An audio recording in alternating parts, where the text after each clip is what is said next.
બાંગ્લાદેશમાં જે માઇનોરિટીઝ એટલે કે હિન્દુ, શીખ, જૈન એમના ઉપર અત્યાચારો થઈ રહ્યા છે, આ અત્યાચારોને ત્યાંની સરકાર રોકવામાં નાકામ થઈ છે. તો આ વિષયને લઈને આજે મોરબી જિલ્લાના તમામ હિન્દુ સંગઠનો દ્વારા કલેક્ટરશ્રી દ્વારા માનનીય વડાપ્રધાન શ્રીને આવેદન આપવામાં આવ્યું છે કે આમાં ડિપ્લોમેટિકલ વર્ક કરી અને જે કાંઈ કરવું પડે યોગ્ય કાર્યવાહી કરી અને ત્યાં વસતા હિન્દુઓ ઉપર જે અત્યાચારો થઈ રહ્યા છે તેમને રોકવામાં આવે. ત્યાં ઇસ્કોનના સંત જે સ્વામી ચિન્મયાનંદ કૃષ્ણને કોઈ પણ કારણ વગર શાંત પ્રદર્શન કરી રહ્યા હતા, એમાં કોઈ પણ ગુનો લાગે એવી પ્રવૃત્તિ નહોતી, છતાં ત્યાં કેદ કરવામાં આવ્યા છે, એમને આઝાદ કરવામાં આવે. બાંગ્લાદેશની હિન્દુ પર થતા અત્યાચારોને તાત્કાલિક રોકવામાં આવે. પીડિતોનો ન્યાય અપાવવામાં આવે. હિન્દુના ધાર્મિક સ્થળોની સુરક્ષા વધારવામાં આવે.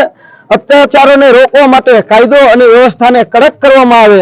અને આ તમામ અપેક્ષાઓ અમને સરકાર તરફથી છે કે આના માટે સરકાર પોતાની ડિપ્લોમેસી દ્વારા જે કંઈ કરવું ઘટે એ તમામ કાર્ય કરી અને ત્યાંના હિન્દુઓની સુરક્ષાને સુનિશ્ચિત કરે.